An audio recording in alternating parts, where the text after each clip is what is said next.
biggest crowd we've ever had by far. It was an event filled with festivity, energy, enthusiasm, diversity, and full of messages for the people of this country. It had great content. People focused on promises delivered, and they were very proud that their party actually kept the commitment it made to the people of this country 5 years ago. They were excited about listening about the plans for the future. And the president laid out many of those plans. And it was very pleasing for me to see the large number of young people who came there and were part of these activities. This party has a great future because the young people are starting to pick up the mantle of leadership. And their involvement is heartwarming because it's in their hands that we will have to entrust the future of this party and country. And it's a different crowd from the traditional crowd. In that gathering, you had a large number of Indo-Guyanese, a large number of Afro-Guyanese, people of mixed descent, Amerindians, and every other description you can think of. A lot of women too came. Our party messages often resonate disproportionately with women. Many of our activists, or most of our activists, are women across this country, and they work diligently to carry the messages of the party to people in their homes. So we're extremely pleased that our launch was such an important affair, but also was different than the launch that we saw from APNU. They had a meager crowd. I see some of them saying that we had 5,000 people, you know, the usual Sherrod Duncan and the Sour people on the other side, saying we had 5,000 people. If we had 5,000, they probably had 10, if you're using the same ratio, 10 at their rally or their launch. But clearly it shocked them. They were quiet for almost a day, which is something unusual for that side, who's prone to talk a lot about everything under the sun. It shocked them. And it sent fear down their spines. So I'm so pleased as General Secretary of the party that we've been able to mobilize people, and I want to thank them because people just wanted to be there. You know, it wasn't an affair where we had to pay people to come. We had to bully them to come. They just wanted to be there to show support for the party and the continuation of the government under the PBPC for another five years. This is important for us. It doesn't happen often with many political parties. And so I want to thank all of them for being there on that day. They made this event a success. On nomination day, we saw the same sort of enthusiasm. And we didn't pay 10,000 or 50,000 or whatever it was to get people to come. If you look at the interviews done randomly by the media, with, you would see that every person who spoke with the reporters spoke openly. They said why they were there, what they like about the PPP, and you saw in them the passion. And I've seen like tons of interviews done with people of every race. You couldn't find a single person in our rally, in the whole rally, that didn't know why they were there. Not the rally, the nomination day parade. You couldn't find a single person who did not know the purpose of being there on that day and who couldn't speak about why they were there. You know, normally when you pay people, they'd slink away from the cameras. They wouldn't want to give an interview. They don't know what to say.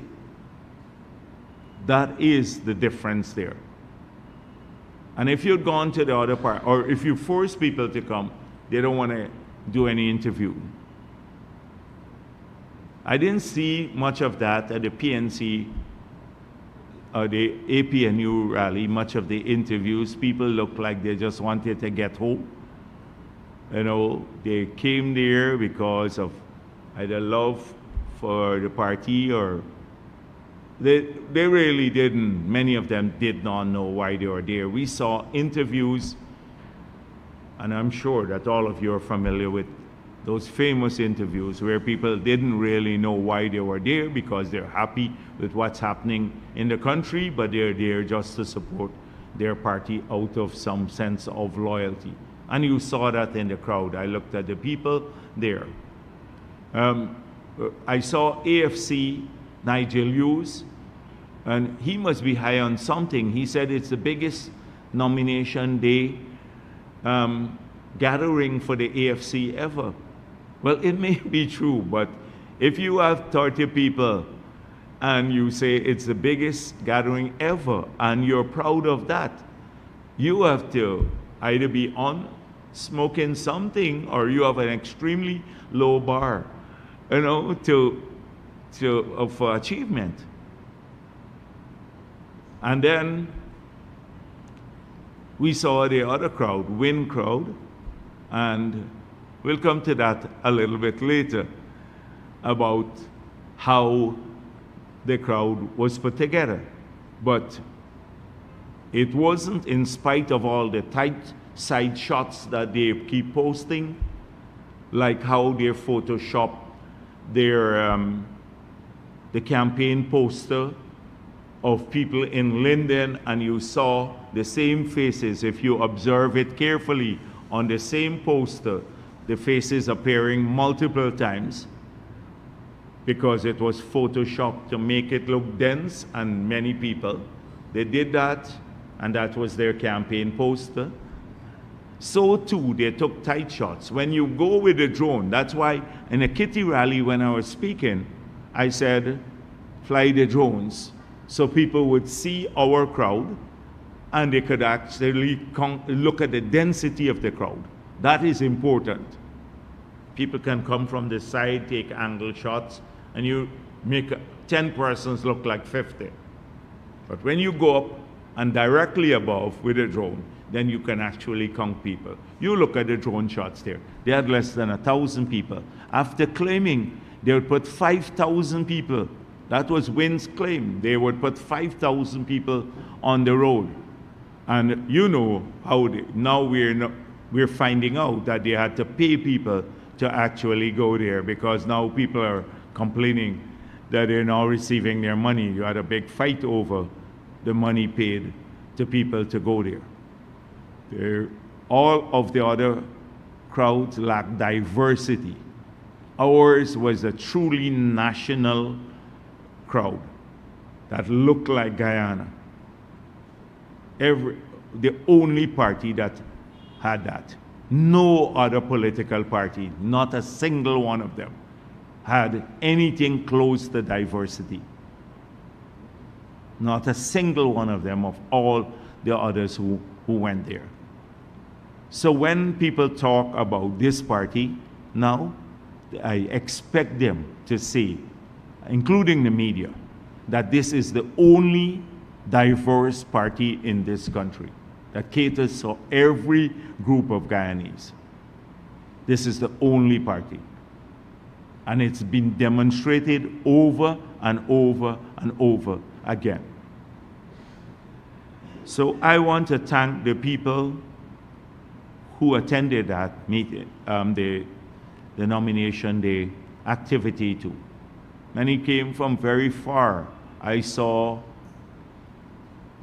a video of Sherry, who is from Linden, and Sherry was in the hospital a few months ago.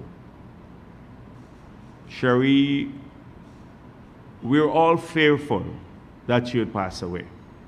I'm saying this bluntly. She too called us from the hospital and said, you know, I'm in a bad shape. Let me tell you a bit about Sherry. Sherry has been a member of this party for a very long time. We practically grew up in the party together. In the 90s, when I was Minister of Finance, I met Sherry, and I think at that time, early 90s, when I went to Linden to do an area study to apply for a CISMIN grant to change what had happened there. Linden was in a really bad shape. President Hoyt had signed an agreement with the World Bank to close. It's called a CISMIN program, to shut down the bauxite industry, lay off the workers.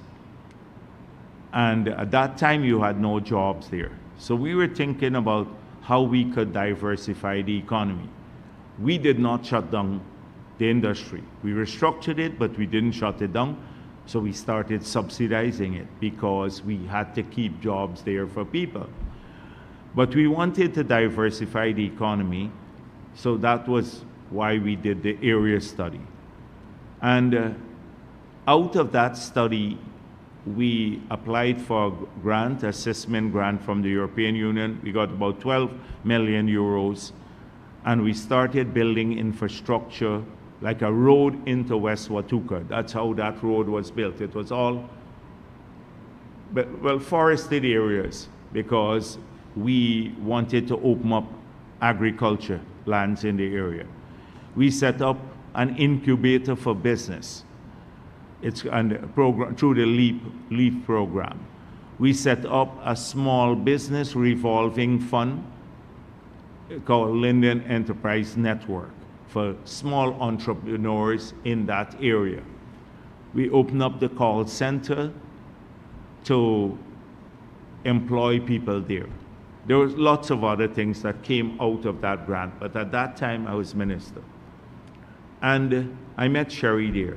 And since then, Sherry has been a member of this party, hard-working member.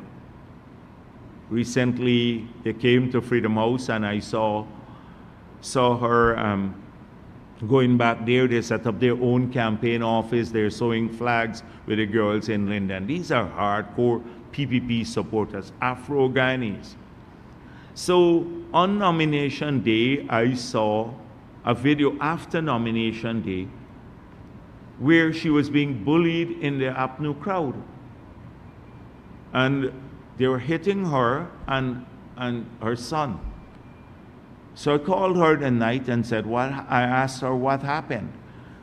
And she said, you know, I'm sick, I can't move, so I couldn't walk down the procession. So I was walking in the sidewalk, and my son was helping me, and I happened to cross the barrier and ended up in the crowd.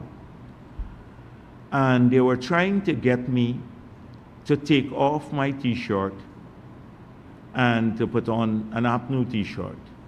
And I said, you'd have to kill me here. I'm not taking it off. And so they were bullying her. I'll let them play back that video so you can see it. That is what was happening on that side. bullying people, even now, out of our government even, and bullying people. But they don't know Sherry. They don't know about our loyalty and commitment to this party. She's worked in the good times and in the bad times for the PPP. That is the sort of people we have. And so since I'm speaking about nomination day, because it bothered me a lot, I didn't know that this happened to her on that day. She had just wandered off across the barrier because she's ailing and she couldn't walk in the crowd. And it is a terrible thing. And they need to really apologize to her. If Norton is a real leader, he should issue an apology to Sherry on behalf of his supporters. So, our side, people were wandering through. One man, Apnu man, wandered through and he was happy and all of that, and people waved him off because we're not like that. We believe that people have a right to choose their political party, and they should be treated decently. And that is what you saw on nomination day. The mood was very, very different in our camp than any of the other camps. And not just because people know that we will win the elections, but because of we're positive and we push positivity all the time by the very nature of this party. So I just want to thank all of those people who came, brave everything, and joined the parade, and didn't want to look out for boxes of food or whatever else, or money. They didn't. Many of them walked with their own meals and stuff like that, because of love and commitment to the cause and party. And they know once we're in power, the country will benefit, and they too will make progress, all of them. So that was a very important thing for us. It was a great success again, as our launch was. And then yesterday we had another very successful activity. You may be aware that about 2 months ago, right here at this press conference, I gave a number so that people could send into the party suggestions for the manifesto. And we set up a physical box here at Freedom House so people could drop in their comments, those who did not want to use social media to do so.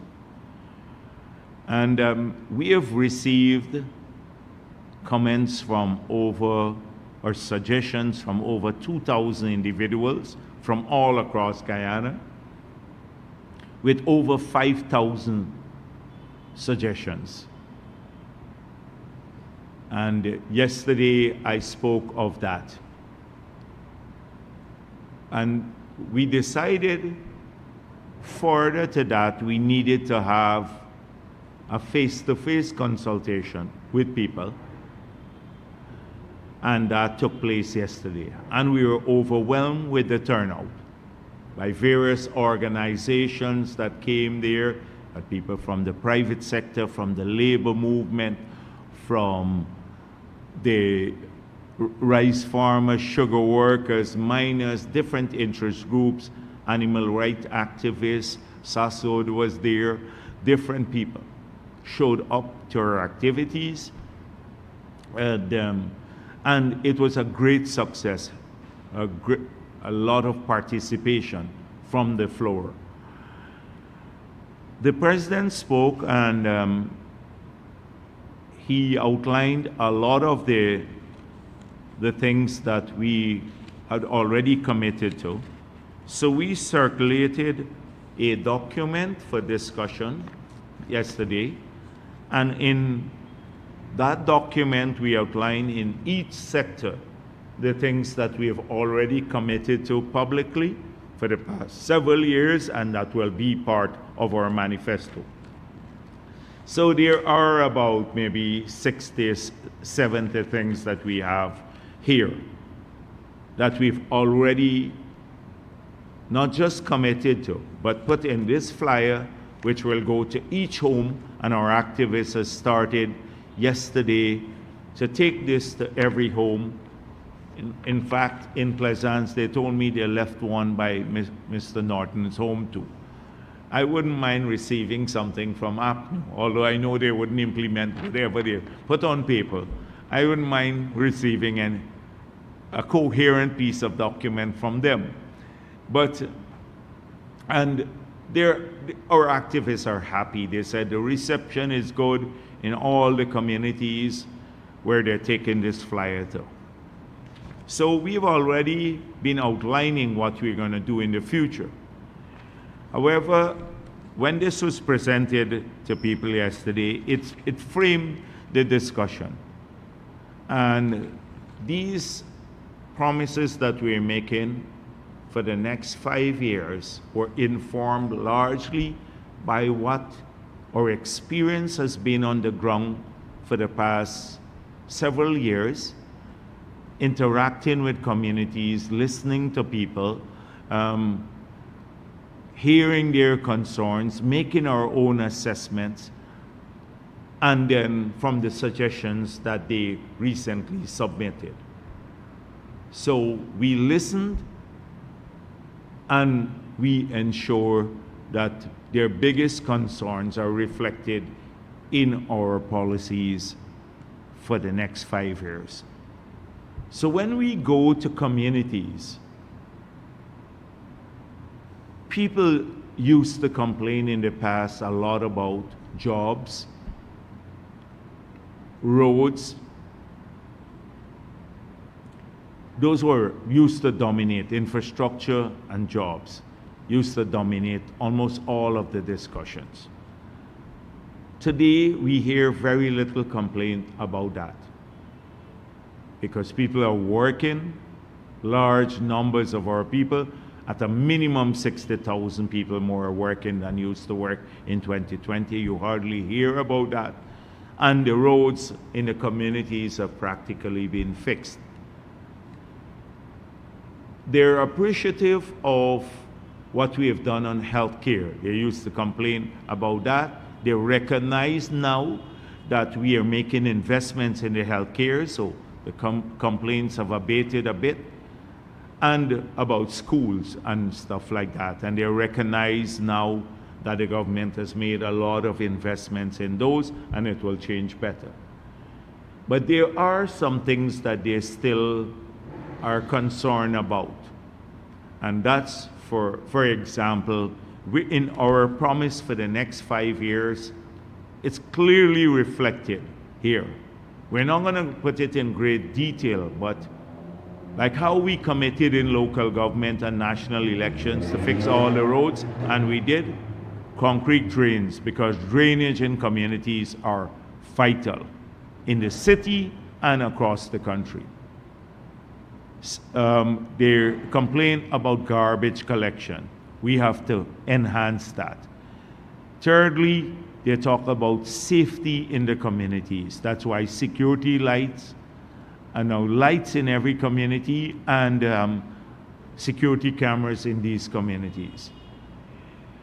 And they also complain about people parking on trucks, etc., parking on their parapets, the place not being clean. That's why we're moving now to have another place to give people place to park those trucks, etc., and heavy duty equipment. So we listened, and a big focus will be on cleaner, safer communities across this country, in every village and every ward in the cities and the towns across Guyana. A big, huge focus in the next 5 years on improving the communities. I left out recreational facilities right back in the community, playgrounds, etc. Those are things. So you will see a very studied approach to the manifesto. We're not going to be, promising things that are unsustainable a trillion dollars in wages and salaries increase. Although we will increase wages and salaries in the public sector, we will increase old age pension, we will increase the Because We Care grant and give another grant, transport grant to the children, all which are reflected. But so everything is deliberate. So in addition to those things, there are big areas that came up in the discussion yesterday that we had already in main been talking about. The digital society and incubating that, an AI policy, a technology-driven approach to development.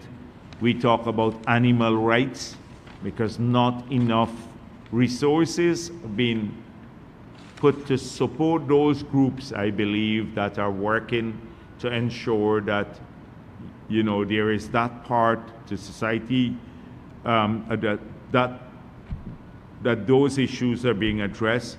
Human rights issues, accountability in government, the reform of government to ensure efficiency, accountability of the police force, greater accountability of the police force, the judiciary, now that we are increasing the resources at their disposal, the protection of the national patrimony, that is border, but also making sure that in our migration policy that we know who's coming into our country, all the people who are working here, wherever they're from, and that we monitor them, whether they're from Venezuela or China or any other place, that we keep protecting Guyana, mainly for Guyanese first. And then, of course, we have to be generous with people who come here to work for development purposes, but they have to come in and live in our country and work according to terms dictated by our parliament and our people. So all of those issues, cultural policy to promote national values, civic education, so that we can not just promote the national identity that will bring people together, the Guyanese identity, but also resolve some of the issues that we have with selfishness and maybe the callous behavior where someone can just, like that came up yesterday at the consultation, they drive along the highway and just take 3 food boxes and wind down the window and throw it out onto the road. Or could walk down, a young guy could walk down and stab a couple of homeless people and laugh at it. You know, what kind of value? But we failed him as a youngster. The one who is laughing actually too. I believe we failed him too. Because somehow we need to, if we had done better in creating a greater value system where you can respect life and property and everything else, maybe he would have taken a different route to say, you know, you saw what you know what I'm talking about, that video that was being circulated some time ago, you know, laughing over stabbing a homeless man. And so that kind of thing is very important. The road safety is crucial, getting more police off the road, but at the same time enhancing safety, because people complain about harassment on the road and stuff like that, but at the same time we need safer roads. The capital market reforms, financial literacy, financial inclusion, a lot of these things came up at the launch, but we had already been talking about them. So these are part of our plans for the next 5 years. And if we say we are going to get them done, we'll get them done.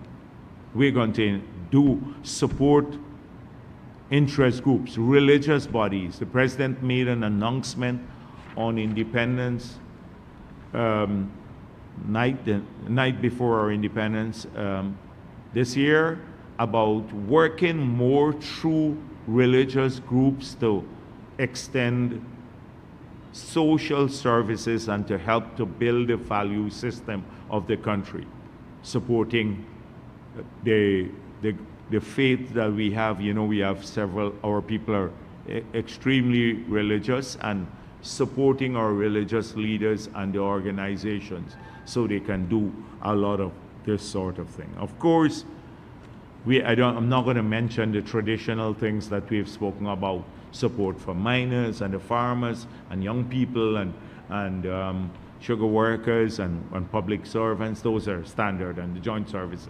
But these are some additional things that you will see spoken more about. They'll be in our manifesto.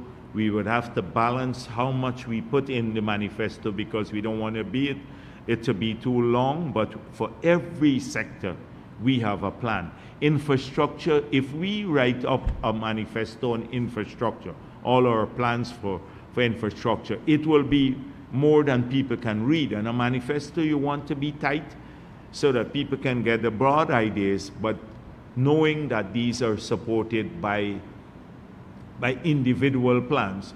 APNU will put a manifesto with the slogans, but they have no planning. No planning or no plan for the sector behind it to buttress what they put together. So this is the difference, and I want people to understand that.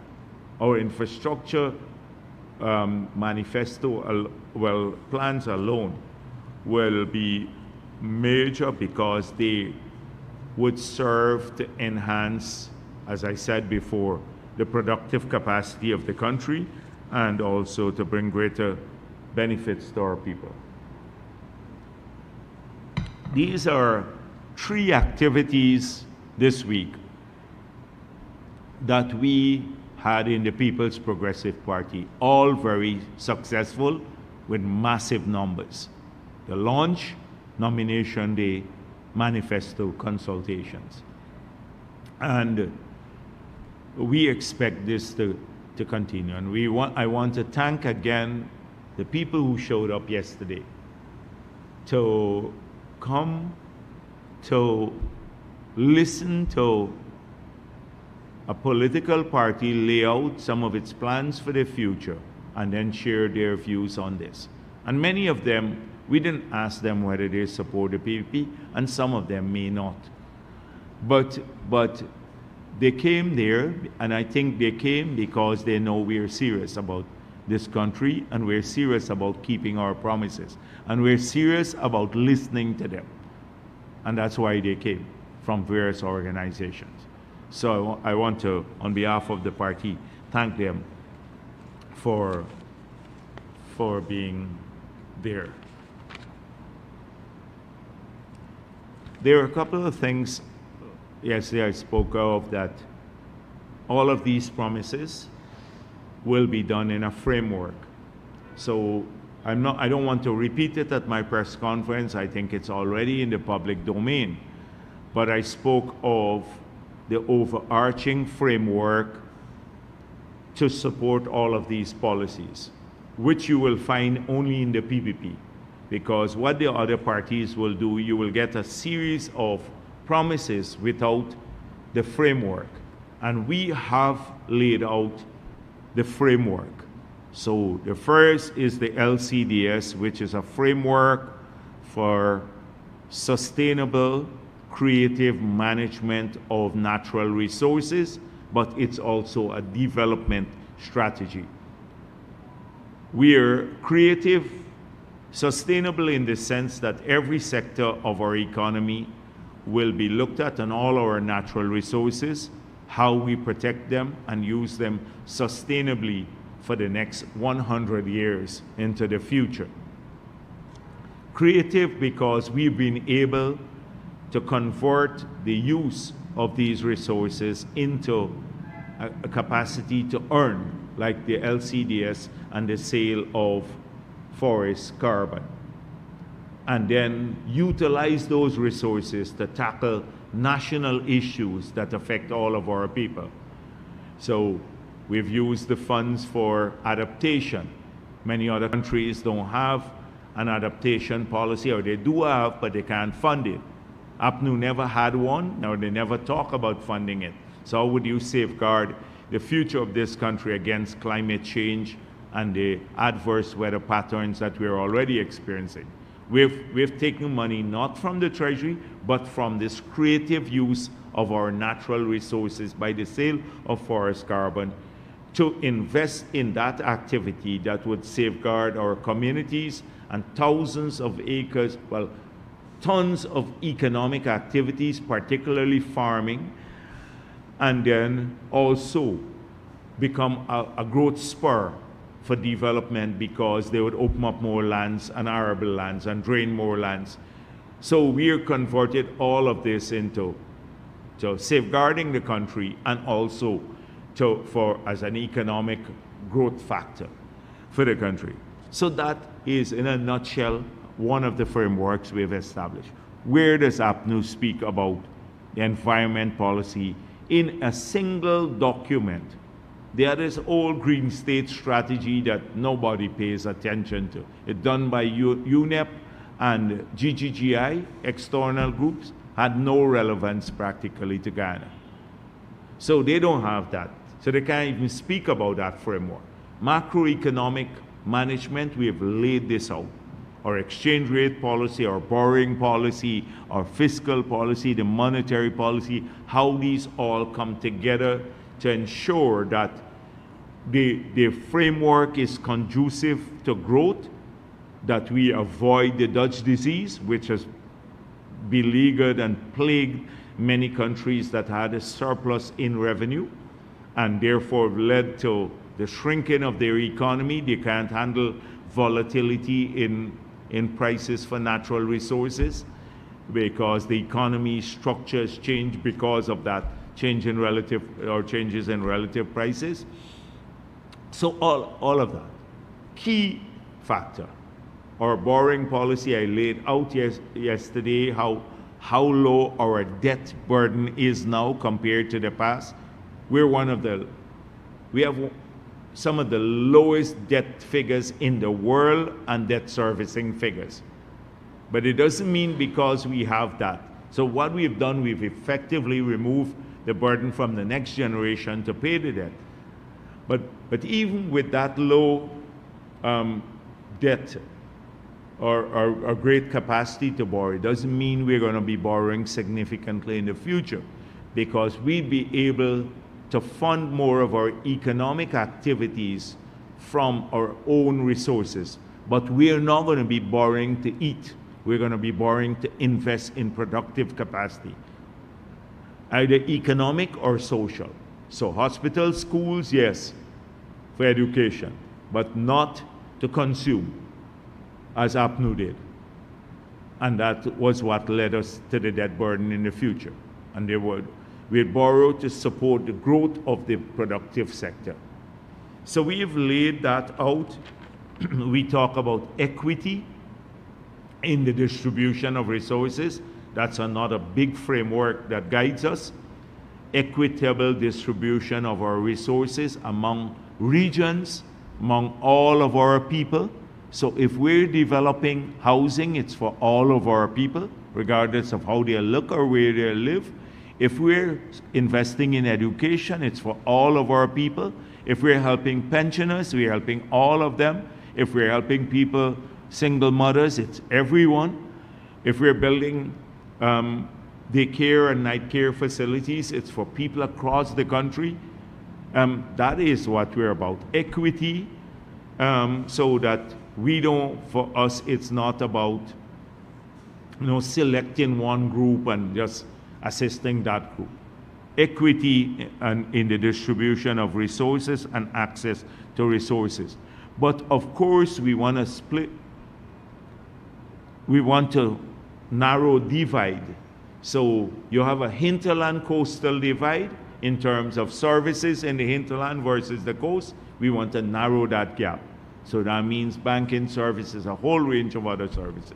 We have a rural-urban gap here too along the coast. So if you live in, say, Essequibo Coast, you may not be able to access the same sort of resources if you live in Georgetown, or services that you live in Georgetown. We have to incentivize the creation of these services or push the government to go out there. And this is important for us. So filling that gap. The next big broad area is what do we do to get more, to create more wealth for people at the personal level, at the business level. So we have to now support people in wealth creation, create more opportunities for them. So that's why we spoke about financial instruments, the development bank, more education, more training, entrepreneurial training, more technical training for people, give them the tools for personal growth, etc., and wealth creation. And then, so we support them to take advantage of the opportunities we have. And the taxation system must evolve to support families and to support people who work harder, must keep more of their money. The government should take less taxes from people who work harder. This is the sort of philosophy that underpins all that we're doing. So we are guided by these long-term vision, or this long-term vision. The oil and gas sector must be properly managed. We're the only political party that can lay out today what we have done for this sector. We have now a new PSA. We have committed ourselves to auction in the future because we're doing the seismic for the blocks. So we have changed the conditions under which oil and gas companies will operate in the future. We now have a modern law, which we didn't have when we got into office. We updated the 1986 Act. We have a local content law that is helping Guyanese, and we intend to expand it so more Guyanese will get opportunities there for work as well as business opportunities. We've laid this all out. We're the only political party that can speak in terms of details of what we've done. APNU said they're afraid PPP would steal their ideas, so they will unveil it when they get into office. Nigel Hughes, who still works for Exxon, he has said, I don't know what he's saying because he said it different things at different times. He set up an oil and gas committee, then that disappeared. Said he wouldn't speak about oil and gas, then that was a lie. He spoke about the oil and gas sector. He said he never appeared for Exxon and the others. We have a video evidence of him appearing on their behalf at the CCJ. That's a prolific lie. And so we don't even know what their policies are. We know one thing though, which he said to the Demerara Waves. If their interest conflicts with that of ours, he'll take the Exxon side. He said that bluntly, openly. You can check it for yourself. So nothing. And I saw when Dennis Shabral asked Azruddin Mohammed about a question on oil and gas. I think when he heard the question, before Dennis got to the end, he forgot the first word, and he was looking around for the nearest toilet. I saw the look on his face. It was a strained look, an unusual look.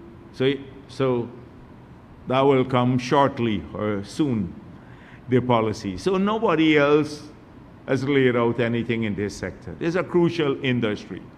They have not demonstrated any competence or credibility to speak about this sector. Although it's an important sector that has to be carefully navigated and integrated in our economy in a way that doesn't cause the harm that it has caused in other countries. And you see they're disputing now. They said something like, I saw a headline, they're disputing my approach on the oil and gas. Because I said the last time that my Paul said at their rally, we can give away all this free money because we'd have all of the 10 FPSOs operating offshore by 2030. And I pointed out that what if the oil prices tank? Now, just one thing, what if oil prices come down as they've come down in the past? everything they promised. They haven't promised a single thing to create value in this country, you know. They want to shut down Gaisuko. They don't have any promise to boost mining or create jobs, etc.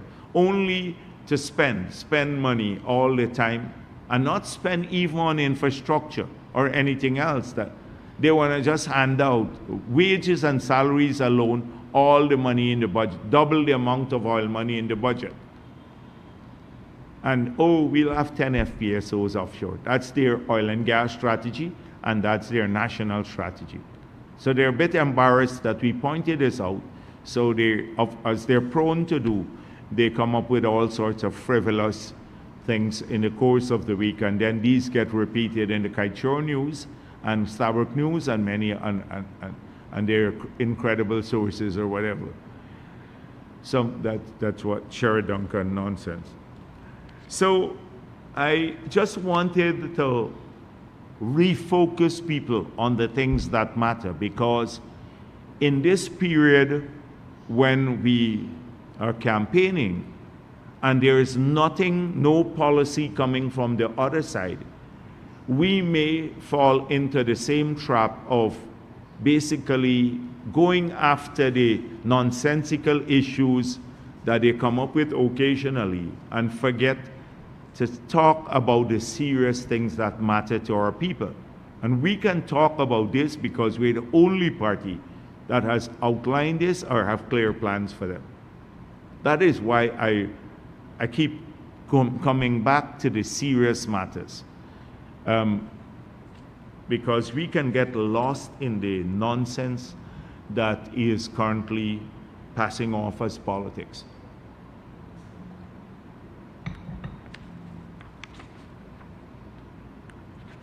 So this brings me to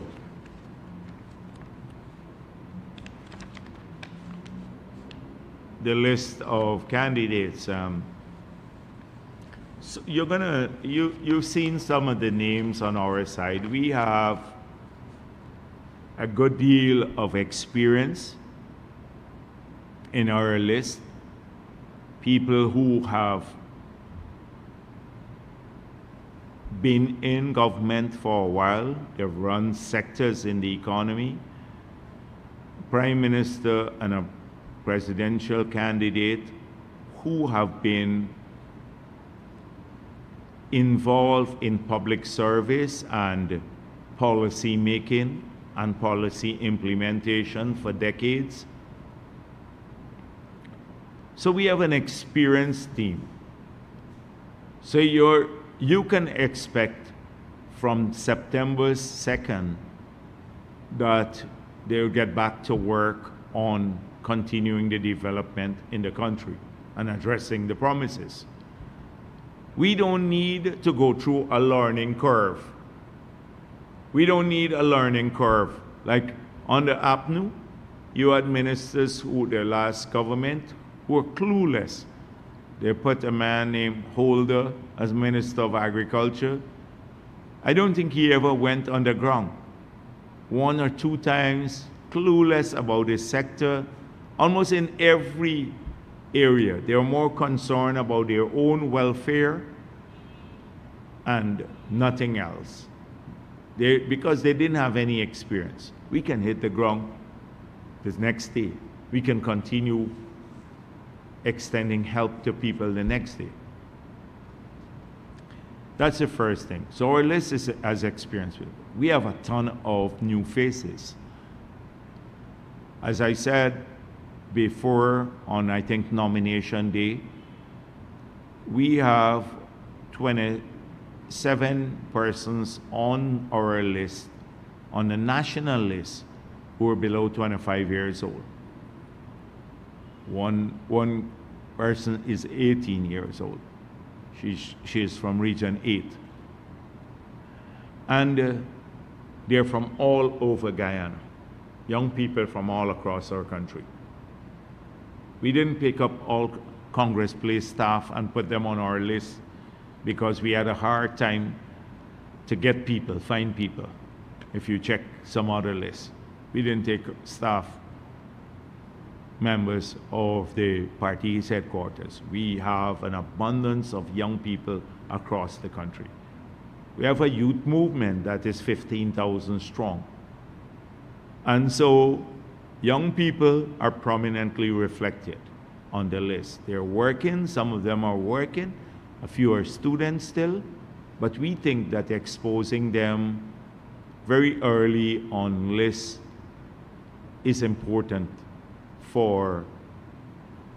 as a signal, not just for those young people who are on the list, but other young people across the country, that they too can contribute at the national level, never mind their age. Some of us got that opportunity in our party. I became a member of the PYO when I was 13 years old. By 16, I was a member of the party, and thereafter in 20s, minister, etc. That is how we work at the party level. So a lot of young people, a lot of professionals in the different sectors.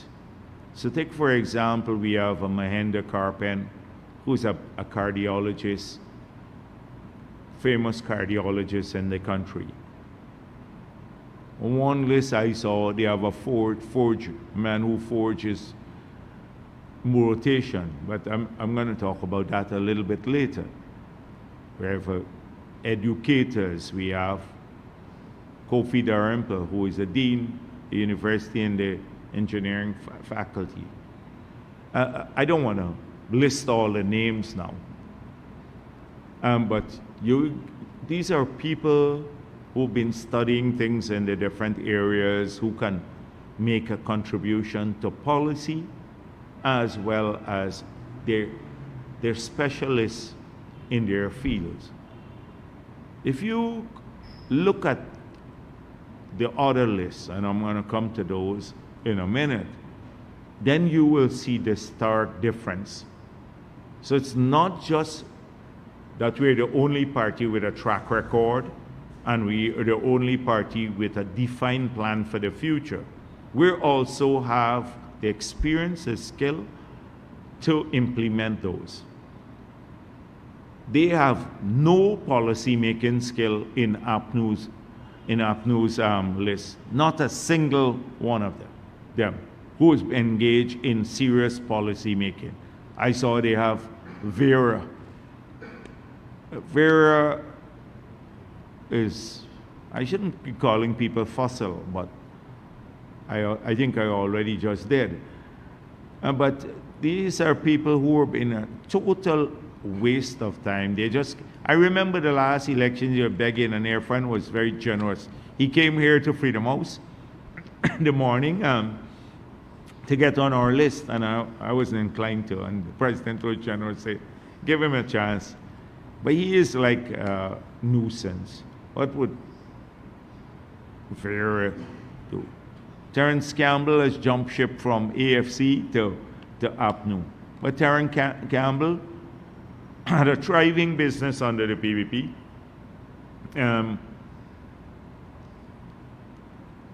And then in the period under APNU, his business practically collapsed. I think and he sold out to a Jamaican company, the church's franchise, and then had to get, because he claimed he couldn't pay the taxes, he wasn't even remitting the VAT that he was collecting, our money that he was collecting on behalf of the government. Every time you buy a piece of chicken, you pay the VAT. He's supposed to remit that to GRA. Did not remit it for a long time. And I think he got a write-off because of that, the financial hardships of $120-something million from GRA. I can go down the long list of individuals. Absolutely, just no experience at policy. Norton himself, I've dealt with that. Mahi Paul, what could Mahi Paul in terms of policy making experience bring. So it's not just, if you are on their side, you have to really just force yourself to be excited about anything they say or the people that they put forward. You have to really force yourself. I can imagine the hardcore supporters of the PNC having to force themselves to really approach this party or support it, because they're nothing. I'm not going to deal with Amanza and the others because they're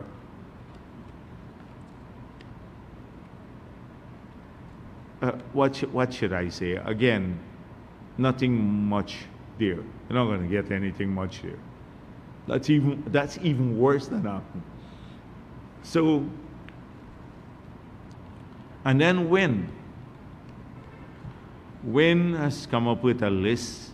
Clearly, they had a hard time. I saw the region, nobody of any prominence, not a single person of any prominence. So they have Mark the Forger France. They have, so I don't know what he would tell a doctor or any person in the sector. You know, what do you say? What could he teach him? Forge your way into registration. Then we have Harbhajan, a deportee, a hustler in Berbice, who was AFC. He was one of the Azruddin's minder on the day too. I'm talking about the minders. Odessa Primus. I don't know what Odessa does. I think she was a apnu plant with Azruddin until it backfired. But I think she into comedy, right? Not that it's a bad thing, you know, we need some good laughs sometime. But you're talking about policy making and running the country. Then they had Lowenfield's assistant, Keith Lowenfield's assistant from GCOM, some Hetzberger. That was the other one. Did I miss anyone? Oh, the former General Secretary of the PNC. Nothing there. Looking around, shopping around to join different political parties. So like I saw the one from, there was some General Secretary of ANO, some Sobrian guy. And so they're hunged in people to see me. One of our activists keep calling me. He wants to come and see me. So he came and see me. Then a day, here, just here, you're sitting there. And I think he was looking for something, an offer. But knowing how we work, we don't offer anyone. So I said to him, if you want to come to us, you're welcome in the family. If you don't want to, that's your choice. That's your business. There's no special offer. So I heard that he's supporting Azruddin along with the friends. And then I saw Jaipal Sharma too. Jaipal Sharma been trying to set up a meeting. Jaipal Sharma rose from the dead, and he tried to get in touch with me. So came to see me. I was sitting in my office, wanted to see me, and I said, all right, let him come. And he said to me, you tell me what to do. And I said, I don't tell people what to do, because I was cautious about him going out there to say that I'm asking him to come to the PP. So I said, you do whatever you feel is good for you. If you want to, support the PP, it's up to you. If you don't want to, it's fine with us. So I think he too was looking for offer. You know, like how the one-man party got offers on the APNU last coalition. So they created a one-man party like Tabita. Like Tabita created a one-person party. Jaipal Sharma had a one-person party. My dear friend, NFA, what's him again? Keith Scott had a one-man party, and then they became ministers just by one-person party. I think they were thinking that would work with the PPP. That's not how we work. We have offered anyone anything, including the current ministers. We work, we win elections, then we decide. But you're on the list of candidates. They share positions out before they even get a single vote. They're looking, because that's important for them. So I saw he then joined, which party? AFC, yes, he joined the AFC too. There are zeros, nothing. This is what is going on out there. People play. So when you see a Tabita and a Hastings, they're just looking out for themselves. They're just looking out for themselves. Don't pay too much heed. That's not anyone worth, even looking at. They're just very selfish. So that party, and then I saw in the region, when has been struggling too. So they have like 4 or 5 members from a single family in the regional list. France put his name back in Burby's list, in the regional list. Imagine you're a national candidate, right? So, and then contesting for the regional elections. I can understand if you're on the top up on the geographic.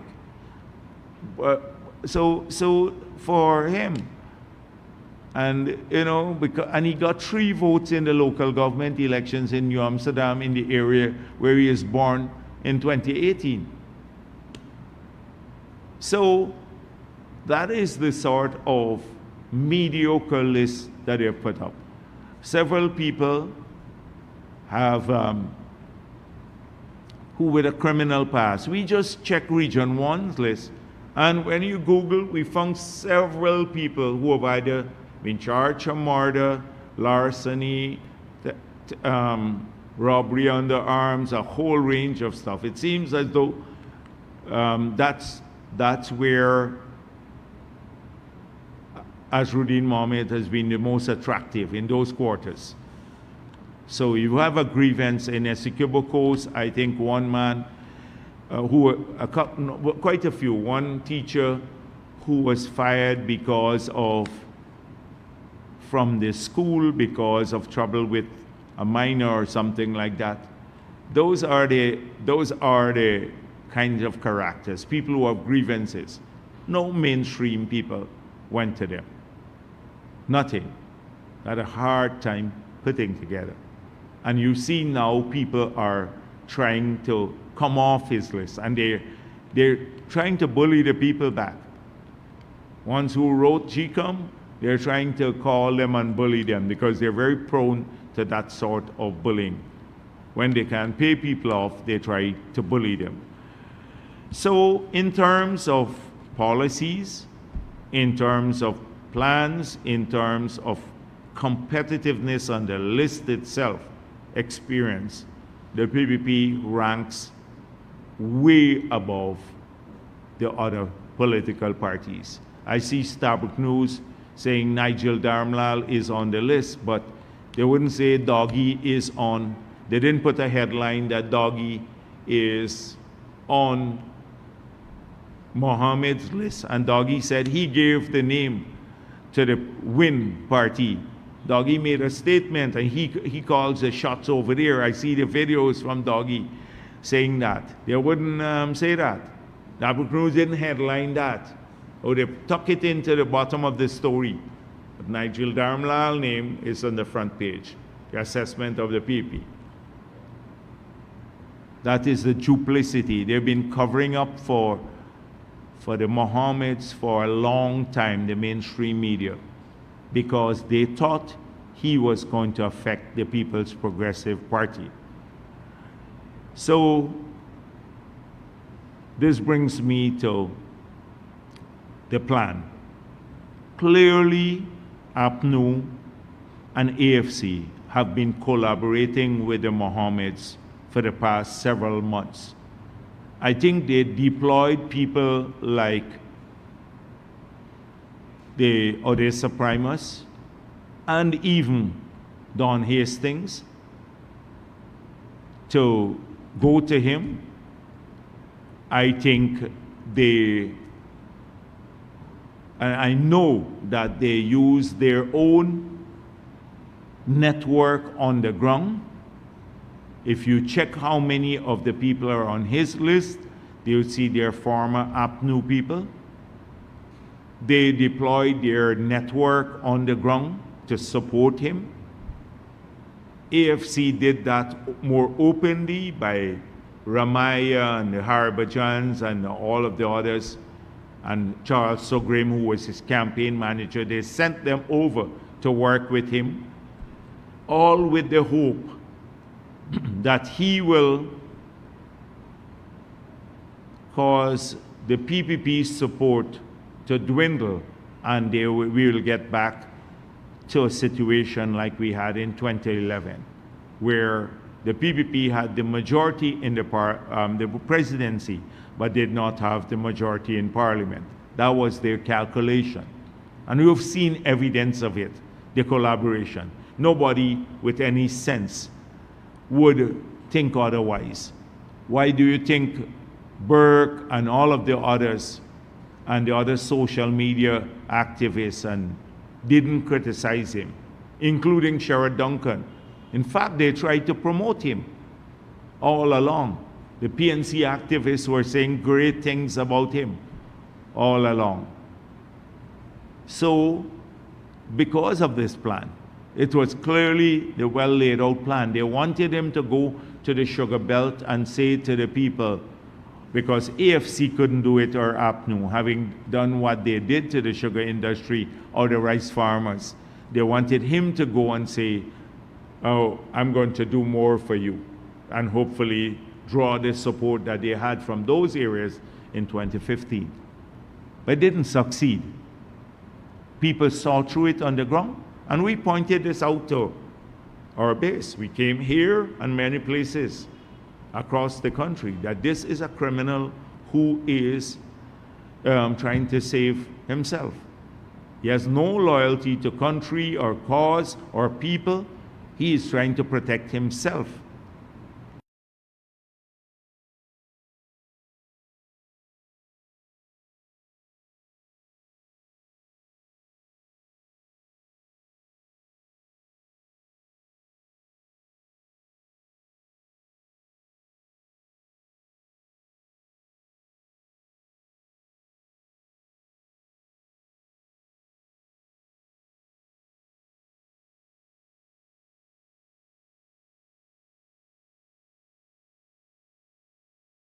Single word about Azruddin Mohammed negative in the last several months. Not MyPaul, not Norton, not Eureta Finance, not Nigel Hughes, nobody. Suddenly, MyPaul is saying a vote for Azruddin is a vote for the PPP, because they now realize that he may get, well, I think people are sensible too. He may get some support from people who traditionally supported him. And so now they've started, you see more and more questioning being done. So what took place outside of the Umanayana was that new reality. Because we had said all along, why is the media giving him a free pass? Travis Chase, favorable things. Gordon Mosley, favorable things. Kaicho News, favorable things. Stabrook News, many of them were favorable. Imagine anyone from the PPP being sanctioned by the United States of America. If anyone from the PPP been accused by Reuters for cocaine smuggling from Colombia or laundering money for Russian mafia, we would have been dead by now. with criticism from Starbuck News. They would have had 30 editorials on that person. Mosley and all of the others would have been all over us. Just imagine that happening. If the images that came out with him, with the girls, and the accusation of trafficking Brazilian women or underage girls that had come out about a PVP person, those images there, oh, it would have been everywhere. They'll be editorializing on it. They just went quiet. They just went quiet on it all because they're complicit with him. They were pushing him along because they think, oh, he's going to damage the PVP. They're finding out differently now. And so the tone has changed a bit. And we said, how could a man get away from all of this? How could a person submit an invoice, a fake invoice for $75,000 for a Lamborghini, and nobody wants to write about it even? They didn't do it. How could a person get this far without a single press conference or answering a single question to the media and be a presidential candidate? We've been saying this all the time. I even offered to help him host a press conference. Nobody was asking for the press conference. But suddenly now we hear, are you bluffing your way into the presidency? Because now it's changing. And why is it changing? Not because they're committed, many of them are committed to the transparency, because they realize that he may not be really denting the PPP support. He may not be denting the PPP support. He may be coming after APNU support. So suddenly things have changed. And you see now when the tough questions are asked, you see what I've said from the beginning. You remember when his father, I said, stay away. If you criticize the PPP, we'll come back after you. You can do whatever you have to do, but stay away from us. Because if you come after us, we'll come back after you. And his father said, oh, he made a lot of accusation. We wanted to kill his son. I said, if you have that information, go to the police, give it to the Americans. Lied, of course. I said at that press conference, the very first one, that he is a wannabe gangster, and two, he is, I said the second point, oh, he can't string two coherent thoughts together. And both are proven correct. Look at, he prides himself in surrounding himself with people, and we'll come to that in a minute, that carry a lot of guns and engage in bullying, etc. He thinks he is a little Escobar. That's what he thinks about himself. It's true. And secondly, he can't string two coherent thoughts together, and that was proven correct again in front of Umanayana. Really, if this guy, you could see the blankness in his head. You could see the blankness in his head, almost translucent. You could see through his head. There, he was like, where am I? What's going on here? People are asking me questions. And he had nothing to say. That's why I said he had this strained look on his face like he wanted to go to the toilet when he was asked the questions.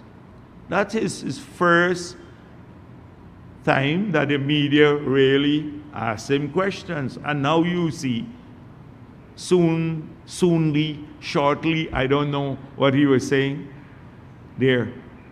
That's all he could say. And then the miners already, and the miners are now very smart too. Mark Franz said, we'll have a people-centered development that will focus on people. Of course, if you have a people-centered development, it can't focus on donkeys. That's what the generalization again. They were jumping in all the time to save him. They saved him, Odessa Primus was saving him, minding him they took him to the interior where he can't meet the press. And then when I think the guy from Trinidad, the journalist from Trinidad, was asking him questions. Odessa Primus tried to bully him there. Everywhere they mind him like a child. They're watching there to see if he would say anything. Everybody is on like their edge. Look at their faces. How could you have a presidential candidate like that? It's shameful. Shameful. And so they jump in. Imagine Harbhajan trying to save him. Harbhajan, for the last 5 years, Harbhajan has been calling me all the time, trying to get the Minister of Agriculture to give him a little raise. For 5 years, nearly. That's the nature of the people you're talking about. Harbhajan is the minder. And Odessa Primus. And so you've seen it. Just one opportunity. So I'm looking forward to him launching his manifesto and speaking like President Ali will speak and spoke yesterday without a script and speak for an hour on the plans. It will be something I'll pay to go to. I will even pay to go to that performance, I want to see it. I'm sure every one of you waiting to see the performance here. Even when they give him a script, I see sometimes they give him a script to read on TV.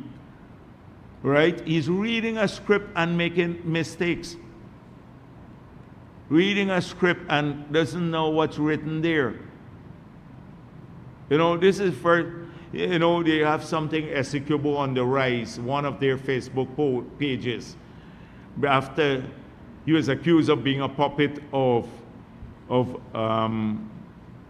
Venezuela, and so they want to show that he is strong on Essecubo. Essecubo is ours.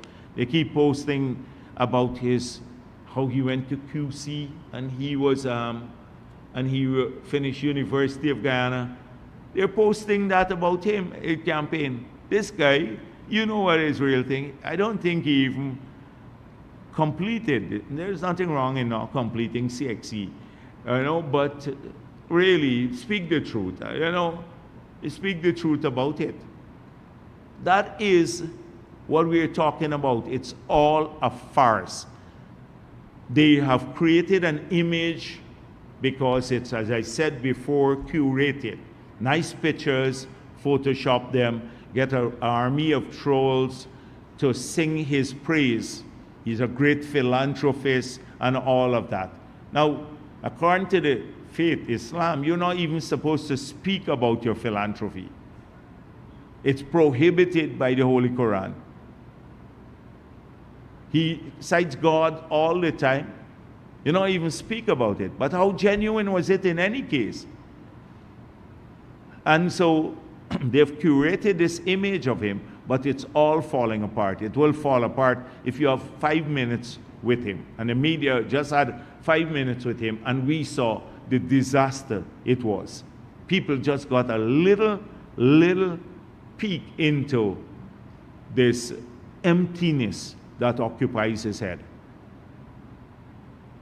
So you're going to find out more. As I said before, I want to get a journalist pass to go to his launch of his manifesto, because I doubt he'd invite me.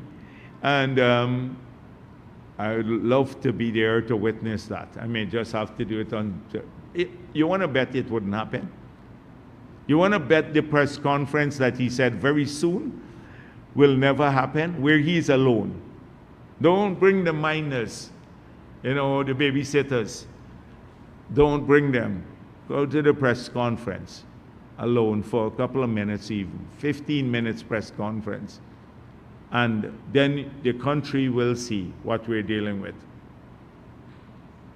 So I had to deal with that because even now, today, they are misleading people again. So last night, they issued a statement that the police is discriminating against him because they went to look for him at the headquarters. And so the police have been looking for Doggy for a while. They issued a wanted bulletin, and we all know why. It's been out in the public for a couple of days now, where he brutally beat a woman with a gun, and overpayment for the attendance at the nomination day activity. Brutally beat the woman with a gun, even cocked the gun at her. And this is a criminal act.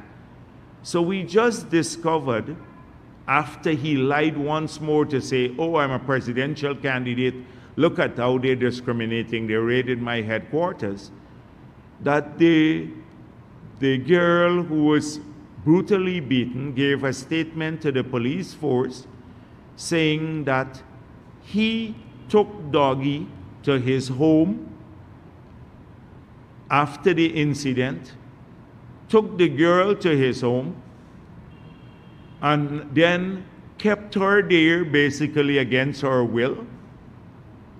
And when she tried to leave, they threatened her by showing her a gun, one of his guards, and saying, we know where you live. And I hope the police take away the guns for the guards too, because this guy seems to have some connections in the police force. That's unbelievable. So they don't treat him the same way they treat ordinary citizens. So threaten the girl, and then they offered her $500,000 to cover up the matter, so she has to go with Doggy to the police to say she dropped the matter. He offered to pay her $500,000. So he was trying to cover up the brutal beating of this woman by a person who is on his list, by one of his organizers, by the guy who said that he gave the party its name, the one who gave the party his name. Now he then hypocritically issued a statement publicly saying he distanced himself from the act, and at the same time when he issued the statement, he then invites Doggy to his home based on what the girl is saying, and with the girl to try to cover the story up. So distancing for the public again, so we would say, oh, you can't blame him for it, and then trying to cover up the thing. So I saw some statement from Doggy saying he left the marmots, but that's, of course, it looks like it's fake because it was planted for a particular purpose. Now that this has emerged. So if the police are obligated by law to, if somebody does that, you're engaged in perverting the course of justice, to question the person. So they're saying because he is Muhammad now, he must not be questioned. The police can't get him. Looking for sympathy again, that they raided him because he's a presidential candidate, not because he was engaged in covering up the brutal beating of this woman who was seeking payment for attending his activity by one of his candidates who is still on his list. That is what the issue is about. And you're going to see the trolls, oh yes, they raided his headquarters. It wasn't for that because he's a candidate. It's because he was part of this act. He is part of Doggy's act of where they beat this woman, covering it up. He had no remorse for it. He wanted to end it there, so Doggy could beat 10 other women. That is what he is trying to cover up. And the police, if they didn't go, then everybody would say here, oh, you're treating him differently. You're treating him differently. He could do this and he doesn't get into trouble, but you let an ordinary citizen do this, then they will be in big trouble. It's a criminal act. And he's directly linked to it through this statement made by the young lady. It's a disgusting thing. Just who would do that sort of thing? Beating the woman. And all she was looking for is her money. They promised to pay them for going to their rally. Leave both, and drink both.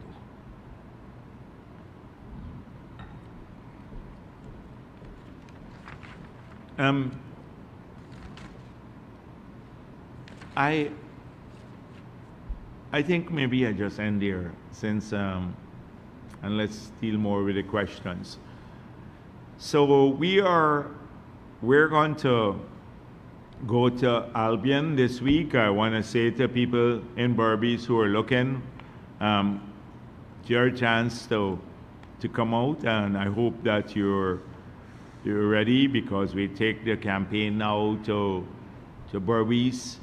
We expect it to be a huge turnout there again in Berbice, and people from all of the areas are showing up. So I'm expecting people to do that. The president will be in Madia. He'll be speaking to people in Madia, the president and the prime minister in Moruca.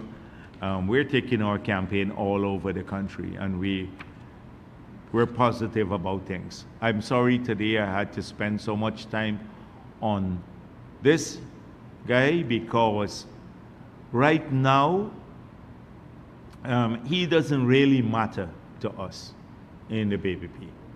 It's not going to make no difference, because people have seen through him. And now I hope APNU would realize their own folly. And this guy has nobody's interest at heart. So normally I don't spend time, but this week was, who could resist it? I couldn't, after seeing that performance outside of the Umanayana. Even he shocked even me, who had such a low impression of him. Thank you. Jarvan, NCN News. My first question is a follow-up. You mentioned that you met with Jaipal Sharma. When did this meeting take place, and what was he? A few weeks ago. I just did that in passing. But he asked to see me, not about anything political. I'd seen Jaipal Sharma for ages. So he asked to see me. I've been meeting with lots of people as General Secretary of the party. It's my duty to meet people, talk to them. I've done that. He asked to see me. I saw him. He asked, tell me what you want me to do. And I said, I'm not telling nobody what to do. You do what's good for yourself. That's my approach, always. I don't ask people to, like when they come, I'll say, you're going to get this if you join us. In fact, he wasn't going to bring anything to us. So that was my thing. But I see lots of people. Some I wouldn't even name. Some from the opposition too, who come to see me a lot. The second question is on oil and gas. You mentioned earlier the seismic surveys being done. Can you provide an update on the progress being made by Shearwater? There are several groups that were assessed to do the work. So we plan, because it's a large volume of work, and we wanted to move swiftly to complete the seismic before we go to the next auction. So we would have now, in the next auction, we'd have the seismic, we'd have the new PSA, and we'd also have the new law, the updated law, which we didn't have when we launched the last auction. Because of these three pieces of information or documents, we expect we'd have better response to the auction. So because of that, we decided that we're going to share the work among several of the seismic companies, international ones, would come here. So I think 2 or 3 were recommended for the different blocks. I don't know where it's at this time, because I'm focused entirely on the campaign. Now But we resumed that after 6 weeks.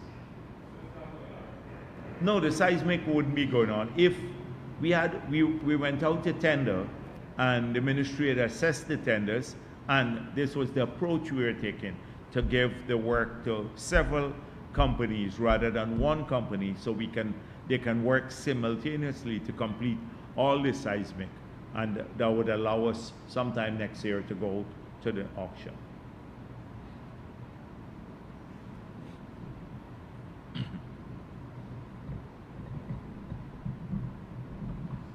Dr. Jagdeo, Mikhail Rodriguez for Daybreak News.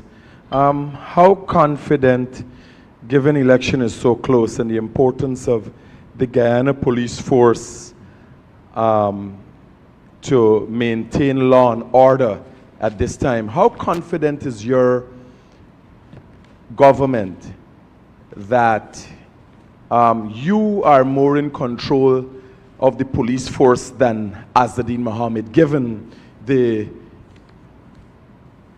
situations that are unraveling right in front of our eyes that suggests the government's leverage on the police force is weaker than that of Mohammed? No, I don't. It's not even a question of that. The police force has been doing great work for this country for a long period and on a daily basis. Without the police force, there'll be chaos here. They've had great deal of success in enforcing the law against perpetrator criminals. There are elements within the police force that bring disrepute to the police force. They do so by harassing people when they should not on the streets, sometimes traffic police. They did so when they falsely put out the information on Adriana Young. They've done so when they leak information to the Mohammeds, but that's not the police force. Those are individuals, and they must be found and be dealt with. That is what I'm saying. Not the police force, because the police force actually did its job. It went looking for him. So he then probably disappeared from there because somebody shared the information with him. But they had a duty to go and question him, because if somebody makes a report like that on a serious matter, there's a serious matter. This country saw this man beating a girl with a gun. With a gun, just like, it's not something that a conjecture, the whole country saw it. And he's trying to cover it up. And then not just cover it up, take them together to his place and also threaten the girl if she was leaving and telling her, we know where you're living. That is what happened, she claimed, took place by his guard. That's a serious matter. So it's not the police force I'm talking about. I'm talking about the individuals. But not just for the Mohammed matter, but there are individuals who give us a bad name. All the time we have to take the heat for them. Every time they harass somebody on the road, we take the heat too. We don't accept that. We don't believe that our citizens must be harassed, or that they should be leaking information. We want a professional thing. So nobody called the police to say go after him. But they have a duty to do that based on reports. If you had done it, they would be at your home. They would be at your home too. Why should they not go to look for him? Yes, Dr. Jagdeo, given what is on the OFAC's list, one of the pointers on the OFAC is the headers for the different paragraphs of the OFAC list suggested that the Mohammeds have corrupted government officials. Have your government been able to assess the root or level of corruption or how many people the Mohammeds have been able to corrupt within the government, or it is just limited to May Thomas, who also was sanctioned with them? Well, the thing is that, first of all, I don't want at this period, I know that there's an investigation launched because it launched even before the election started, the campaign started, and before he declared. Looking at the shipment of gold out of the country and who were the officers in the gold board, the Geology and Mines Commission, the airport, everywhere on duty at that time, and to look at patterns. I know that there are people also from GRA who have been examined, and they are looking at calls made to him during that period, etc. I know that investigation, but it doesn't span only those 5 years, from 2018 to 2023 that the US is talking about. It's even before that. I heard that somebody who is on his list now was working at Sarah, Sarah, who may have helped, who is on his list now, so who may have helped in that period. So I'm aware that those investigations are ongoing. So there may be a number of people who will have to face accountability when this matter is dealt with. I said the last time that we're in the political season, so those investigations that are ongoing by the police, by SOCU, by FIU, by GRA, should be kept at the technical level, not political level now, because he is as a political party now. But at some point in time, it's not disappearing. After the 6 weeks, there will be a return to a lot of these things, issues. And people will have to pay their taxes with the penalties. They would have to face accountability for all of the illegalities. No, can't buy your way out of criminality. We made it clear. Dr. Jagdeo, given your explanation, just to follow up, given your explanation, which suggests the government is pussyfooting around dealing Not with pussyfooting, Mohammed's no, not head on because of not wanting to make it look like political persecution. What then happens when Mohammed gains a seat? How is he dealt with then? He is a criminal, outright criminal. The government goes around and doesn't want to deal with him. How is the government going to deal with him when he has a seat in parliament? No, in our parliament, unlike some across the parliaments in the world, parliamentarians have immunity from criminal prosecution. In other parts of the world, many in Latin America, in many countries in Latin America, they have immunity. In our case, you don't have immunity. Whether you're a parliamentarian or not, you commit a criminal act, you have to face the music. And so there is no need to vote in the parliament to lift the immunity from a particular parliamentarian, because there is none. There is no immunity for parliamentarians when they're sitting parliamentarians or even after they become parliamentarians. There's no immunity.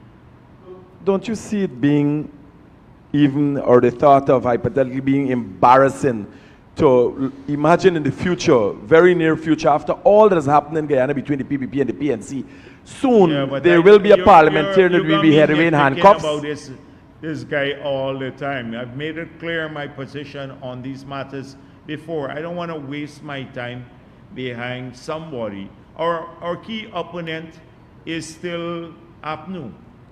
APNU is the key opponent because they're seeking to mislead a lot of people. I suspect between now and the elections, more and more will be revealed to the people of this country about Azruddin Mohammed and those who surround him, that will have an impact on the elections, and not by the PVP, by a number of other people. They would know his true nature. So we are focused on the elections, entirely on the elections, and positive things about the election.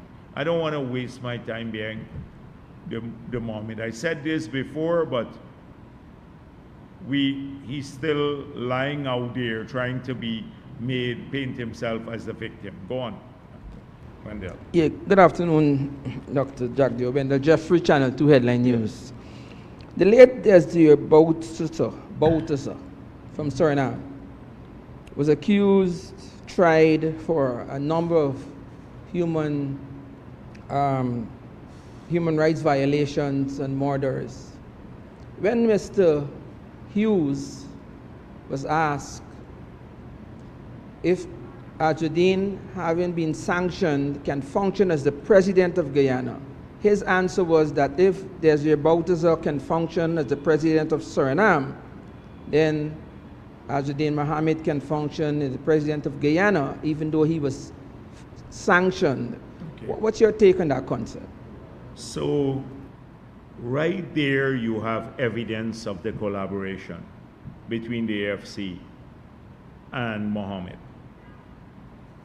Now, we saw the image of them going into Nigel Hughes' office. Nigel Hughes made an excuse that they were there to talk about legal stuff, but he had to have his advisor, Raphael Trotman, his political advisor, in a meeting that they were speaking of legal matters. As though he wasn't competent. He needed advice from Raphael Trotman on the legal issues. Clearly, it was the beginning of the collaboration. For him to say that, first of all, Bouterse was not sanctioned by OFAC. That's one. Bouterse had issues with the Netherlands, so he couldn't travel to the Netherlands. Eventually, I met Bouterse in the United States of America. I met him there as president. He was staying in a nicer hotel than I was staying at. So we chose as president to go to his hotel. And I met him in the United States of America. The Mohammeds can only go one way to the United States of America. If they're taken to the United States of America. So it's bullshit that Nigel Hughes is talking. He is collaborating with the Mohammeds. Probably I don't know if they paid him handsomely or not, I don't know, but clearly a collaboration. They used to say the same thing about Prime Minister Modi. Modi was never sanctioned by OFAC. They talk about Irfan Ali. Irfan Ali was never sanctioned by OFAC. OFAC, you have a few people, less than 20,000 people globally. Of 7 billion, 8 billion people in the world, less than 20,000 globally are sanctioned by OFAC. And he and his father are two of them. So it's, as I said again, it's nonsense. I should, to a religious man, I shouldn't really use the word bullshit. It's okay. It is that. You speak of the loyalty your party has for people who support your party. Now, what do you mean by that? I speak about loyalty. Yeah, we look out for people who are pro-PPP, yes. I'm premising my question on that. I saw Doggy saying he's looking for a party with loyalty. No, no, Are not, you, not are you that, prepared? not that. Oh, doggy, looking for a party with loyalty. That's all a setup thing. I did not know. I actually took it on at face value that doggy had distanced himself. But people say, don't believe doggy will change his mind every 5 minutes. So I did not until I saw the police report today that said that Azruddin, after he issued the statement distancing himself from doggy under beating, then took doggy to his home, brought the girl over, kept her there because he had to go out and say, you can't leave now, and they showed her a gun, and then offered to pay her off to drop the matter. So, though not this party with that kind of loyalty, doggy. You could try with maybe, I don't know, Apnu. Dr. Jagdeo, good afternoon. Vanu Manakchan, the Guyana Times. You mentioned a reform of the government to ensure efficiency. Does this include new ministries? And you also spoke about the current cohort of ministers not guaranteeing a position in the next term. What criteria are you looking at for that new cabinet? Well, the president chooses the cabinet. And clearly, he will, you have to look at performance. In my view, performance, suitability, skill, people skill, a whole range of factors go into this. Having been there and chosen the cabinet several times myself. So these are important metrics that you use. And I expect that they will also be used in selecting the cabinet in the next term. In terms of government efficiencies or efficiency, it doesn't necessarily mean the creation of new ministries, but it could result in that, but it's not our intention to grow the number of ministries. It is to ensure that work is done more effectively in a different way so that we can better serve the citizens of the country.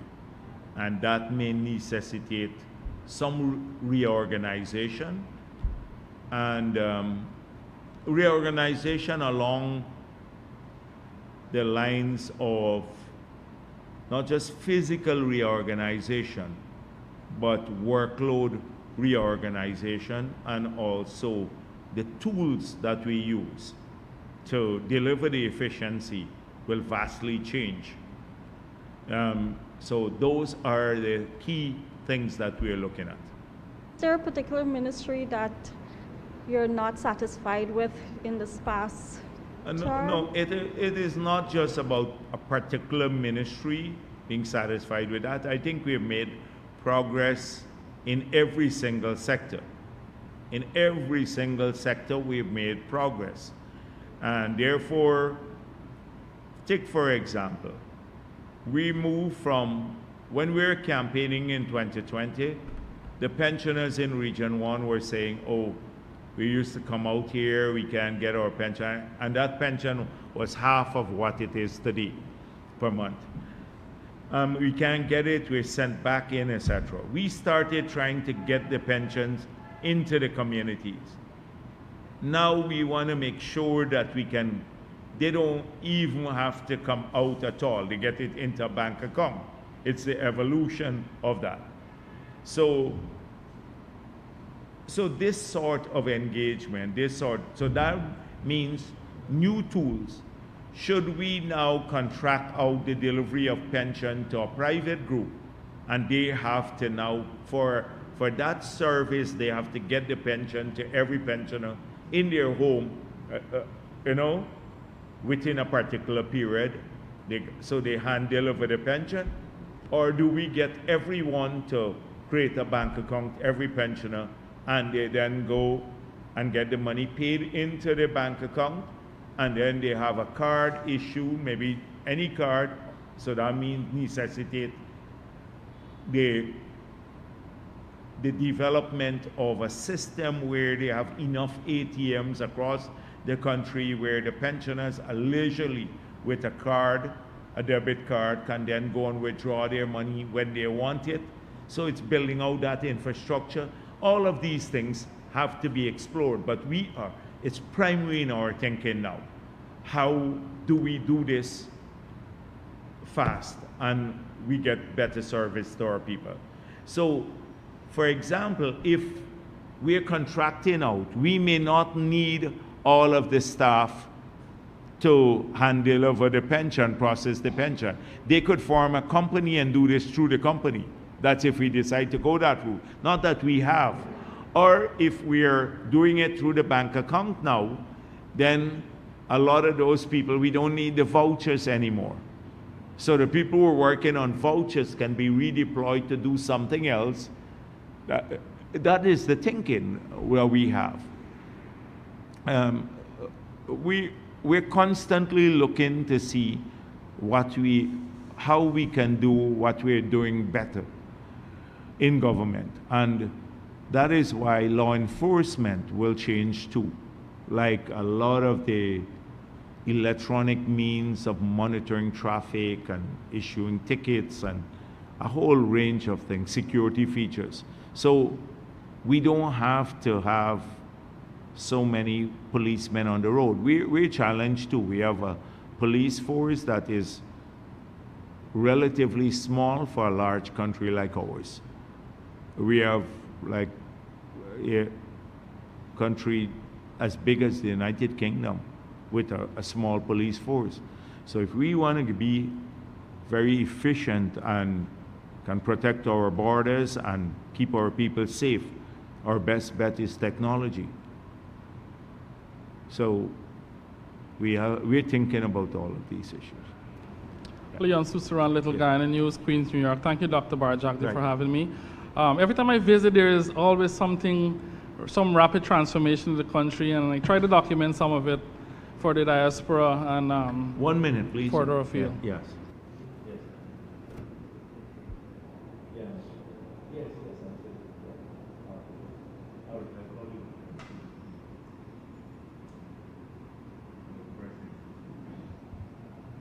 Go on. Yes, lots of rapid transformation at every visit I come, and I come often. So, Dr. Jagdeo, is there any plans for the PPP, the new administration, about the traffic lights in Georgetown across all the of area? that. Yeah. Traffic lights, everything. Road safety is a key issue here. It's part of that flyer that we circulated yesterday to enhance focus. So how do we keep people safe on the road? So it is about traffic lights, better signs, sidewalks, barriers, policing, better policing, looking at speeding, a whole plan, diversion, making sure that we have like better management of traffic. All of that is part of the comprehensive plan to focus on road safety. We're losing too many of our people on the road. Too many. Hi, good afternoon. Kimal King for Ghana Standard. Mr. Jagdeo, regarding the question of the development bank that you have talked about, where would the money come from? Would it be a private sector-led initiative or state-run? State-led initiative. We've decided on the seed capital for the bank and how that will come about already. All of that has been agreed on. So we already have a concept in mind, how it would operate, the seed capital needed to start it off, everything. We're not like the other parties. When we make a promise, we know what we're about. We're moving towards this. This is not private sector initiative. It would work in collaboration with the private sector. So for example, if like you have a merchant bank now, a new merchant bank. We may be able to raise, a person may be able to raise part of the capital from us, from that is the development bank, and if the project is bigger, then maybe another part from a merchant bank. But because our terms would be vastly different than the terms of the merchant bank, it helps to de-risk the merchant bank from, or de-risk the loan, so that the merchant bank would feel more comfortable lending money to that entity. So we want to focus a lot on small and medium scale enterprises. The big guys, I think what we are doing now through the merchant bank, and we changed the law to allow representative offices of the big companies in the world, the financial institutions, to have an office here without setting up a full bank. Already Citibank, which is massive, has indicated an interest in setting up a representative office here. So that would help with a lot of the big projects by Guyanese companies and others to get access to that financing for their capital project without having to go to our local banking system.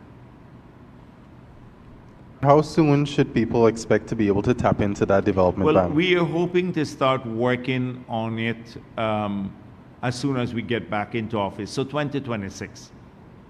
Okay, for the next term, you've spoken about building out a post-oil economy. What areas should we expect to see major investments in, as opposed to the areas where you'll see a decline in investment compared to the term that is ending? So clearly, if you build a bridge, then you don't have to build back that bridge again. So we just need to move on. At some stage, we will complete the road network that we're planning to build. So the road network, the 4-lane road network that we said we wanted to build, is from Parika to the bridge. Region 3 is the second most populous region in Guyana. So that will be completed. We will then complete the 4-lane road all the way to the airport. We complete the contract that's ongoing on the East Coast to Mahaika, and possibly widen the road from, again, and focus back on the main road from Annandale all the way to Mahaika again, by Unity, where it merges with the other road, to do a broader road there, so we can have 8 lanes coming in from the East Coast, which is heavily populated. Then awarding the contract from Mahaika to Rosignol to do the 4-lane road, and doing the 4-lane road from New Amsterdam all the way to the border with Molson Creek. So that's already awarded. That's Essequibo Coast, widening the road by 8 feet from Charity to Supernal. Then there's some additional roads that we plan to do, but these are upgrade roads, like going along the banks of the river to open up more land. We've already, I don't want to get into many details, like Molson Creek, going to Oriala, all of these places. Goshen going up to Bartica, start moving along that area. That's on road network. Depart from completing the Mabura, the Linden-Soesdijk Highway, and then the Mabura stretch, and upgrading. We would start looking at the possibility of going to the border from Mabura to the border. Looking at it probably in the first phase, a crusher on surface that can handle the heavy traffic, because the traffic is really, really heavy coming out from these areas now, and then later paving it. So that's road. That would allow major shifts in settlement patterns, in economic activities, a whole range of things. And so that's one. The bridges, we're almost completing the network of bridges across the country, from the border all the way. The Berbice one will be definitely completed. So clearly, when you finish that, your capital program for those will decrease significantly. You ask where it will decrease. We have to, coming back to the post-oil and gas economy and what would be the key components of this. So we are now looking at the services sector. Services will provide major growth pole for economy. We're going to have 12 international hotels. We're moving now to incentivize the large eco lodges in the interior, you know, because now we have some small lodges, but you can't really get ecotourism going. In terms of assets for ecotourism, we have some of the best assets in the world. We have more bird species than the whole United States of America. We have like huge biodiversity hotspots. We have like 86% of virgin forest. I don't even want to go through that. You're going to hear about this at the Biodiversity Summit, which is coming up next week. A lot of that. So that's a big growth pole. One growth pole, services, but tourism, adding those together. And environmental services, I'm grouping all of that together. Big growth pole for the future. Second is agriculture. Agriculture, both from an export industry, that is why the hubs to process, like let them a hub to process food, and then the airport there to fly, have a lot of freight cargo aircrafts coming in to fly food out. So both from an export perspective and a replacement of export also dimension. That could be that will be another major growth pole for the industry. The third has to do with the connection with Brazil I'm talking about. Because once we have that deep water port, northern Brazil will have to use Guyana for their exports and also a lot of imports into northern Brazil. The logistics, the warehousing, all of these things, the trucking services, major new growth pole for our companies and Guyanese people. These are the information technology area is a big one. We're looking at it. If we have cheaper energy, we will then be able to now have the data centers, a whole range of developments surrounding that. So there are new growth poles, several of those that we are working on at this stage now, and big investments will flow into these areas to make sure that they are that they grow rapidly. The agriculture is great because on aquaculture alone we can grow $1 billion industry. I think a $1 billion US industry per year in aquaculture alone, leaving out the farming of grains, you know, the soya, the rice, the expansion of rice in the hinterland, the 100,000 acres we're bringing in, the replacement of the red beans and the black eye, the cooking oil. All of our cooking oil could be done right here in Guyana by pressing the soya. A whole range of these things. That the focus is there. The dairy industry would see a big boost, meat production, because the price of the demand has grown for meat. So we see an increase in the price of meat. Although we've expanded production on pork massively, chicken and beef. But when people earn more, they eat more meat. That's a global trend. If you have higher disposable income, your diet changes. And if the income level is growing so rapidly that the change in the consumption of meat is moving faster than our fast growth in production.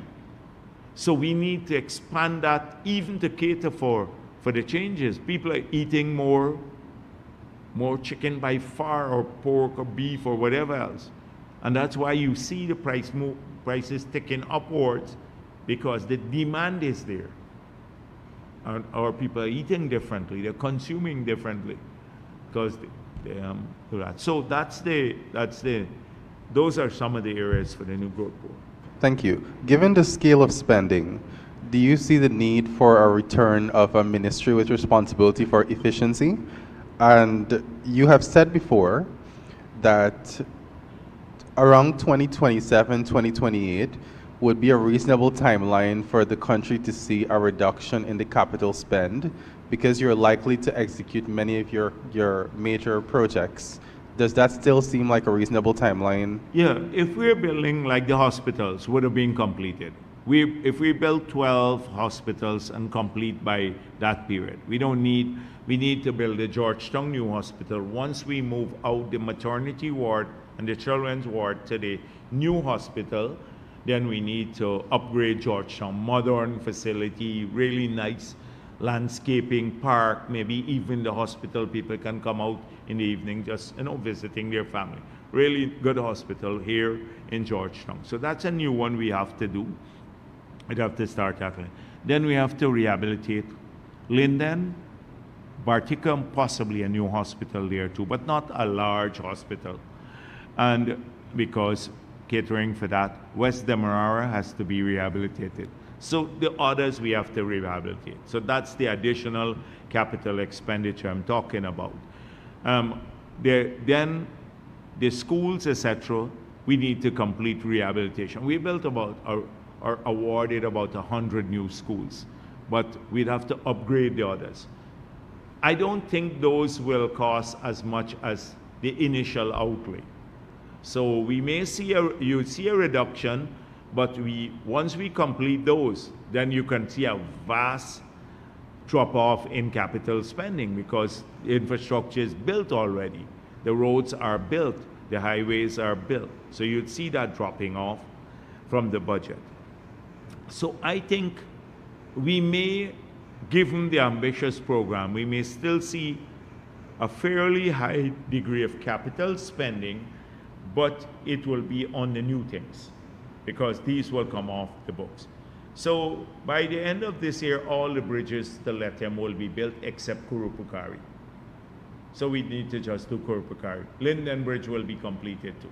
The 4-lane across Linden. So that's what I'm talking about. So we are thinking about within another 5 years, you would see a whole slew of modern infrastructure, services to the people of the country. More jobs, more opportunities. And but if the current projections for oil and gas prices hold, we'll be able to fund more of this from our own resources, right? So that is what I see changing, and we'll be able to save a substantial amount of money for the future, starting in those years, upwards of $4 billion, if the current projections hold. That is, if oil prices don't fall off steeply, we'll be able to save about $4 billion per year from around 2027 or so for future generations. So we'd have to look at that. But of course, if prices change and stuff, APNU wants to spend out, not save anything there. They're spending money we don't even have as yet. So they're thinking about that. And the efficiency ministry? I just answered that question about efficiency in government. Not necessarily a ministry, however, the focus has to be on that. Greater audits of projects, etc. We need to see that the projects are yielding what they're intended for. Good afternoon, Dr. Jagdeo. Vishani Raghavar from the newsroom. 3 questions for me. The first is the government aiming for a second oil auction next year? And second? Oil auction. The second is, the young candidates you mentioned on your list, those below 25, what role do you see them playing in government if your party is re-elected? And additionally, for Mr. Dharmlal, will he have a government role if you're re-elected? So let's start with Dharmlal. Nobody has a government role now. Nobody knows what they're going to have. So that's one. The second one is a lot of people who've been on our list in the past, they get included in many areas of government. So we believe in building capacity. It doesn't mean that we're not going to focus on other people, but they also get looked at in a positive light. So it doesn't mean nobody knows what they're going to get now at this stage. We don't say you're going to be chairing a board. You're going to be the CEO of an entity. All of those things we haven't won the elections as yet. We're not so arrogant, although we think we're going to win the elections, but the other parties, that's all they do. They're telling people, you're going to get this, you're going to get that, etc. Every member. Why do you think France went across to the other man? They signed an agreement. It's a secret agreement they have that he is going to get something in if they win. Well, they know they can't win, even if they get a seat, etc. They're signing, giving away things they don't even have as yet. We're a different approach to government. So we're pleased that people came on the list, but right now there's no promise to anyone on the list. We're aiming for an auction next year, but it depends on the completion of the seismic. So if we can complete, because we don't want to go back to an auction without good data now. We had some data in the past. We went to the first auction, but as I explained, there were several things not settled at that time. We hadn't settled a new PSA. We had not settled a new law. So the people bidding didn't know what environment they were bidding into. And then they had to use the old data that was there, and some of it was 2D data, and it was spotty, not for all of the blocks. So now, if we can remedy that, we expect that you would have some really serious bids for the new blocks. Dr. Jagdeo, just a few more questions. Yes, go on. Just to follow up on the infrastructure plan and the road network, the Linden to Lethem Road, the Morbura Hill to Lethem, are you going to seek external funding, or will you, like you said, you're using our own financing for that? So the Mabura to Lethem, and by the way, I see APNU taking credit for that. If you go to the National Development Strategy, that was 1996, and you see it has paving from Mabura to Linden in it. So they like to take credit for that, you know. But it depends. Brazil is interested too. We've had discussions with Brazil. So it could be a joint project with Brazil, or it could be funded by a loan because it's capital, or maybe come from our own resources. We have not settled that as yet, but definitely the road would be upgraded to enhance traffic, the trade between Guyana and Brazil.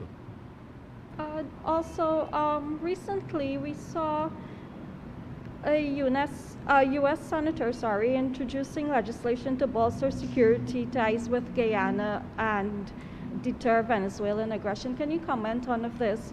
And also, do you plan on having a 100-day plan? If so, what plan? A 100-day plan in office for the next term, and if so, what are some of the priorities? We don't like this 100-day plan. Like APNU give it a bad name, you know. You remember 100 days they were supposed to double old age pension, do all sorts of things, and then if you mention a 100 days plan now, I think people would just say, evoke bad memories. We are a happy party. We don't want to like bring back a sad era into the psyche of our people. So we have a day one plan, getting back to work.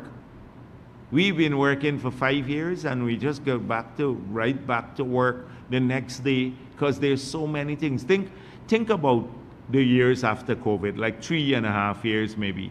Think about all the changes so far. Look at the buildings going up, hospitals, hotels, highways, etc. And this happened in 3.5 years.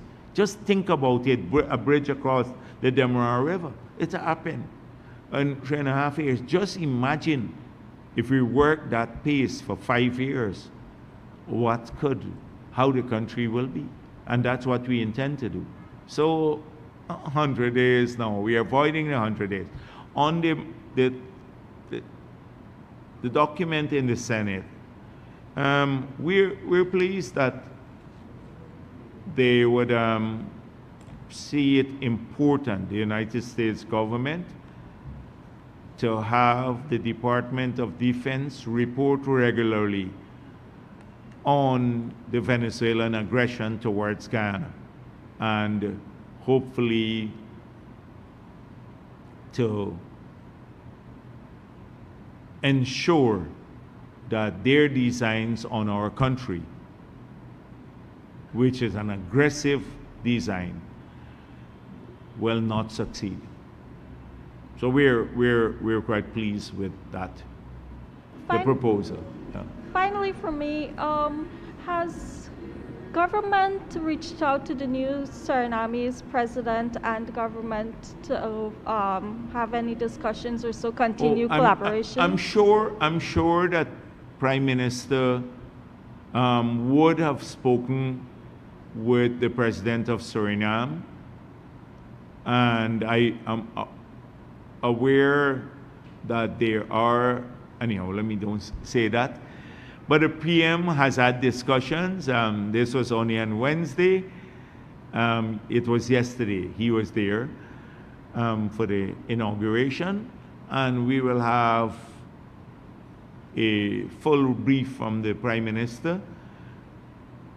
I expect and I hope that we will have good relationship with the government of Suriname, because we're neighbors. There are many things we can do together to enhance the welfare of our people, to expand economic opportunities for the people of both countries. And we are hoping to pursue a good collaboration with Suriname. Okay. Well, thank you very much.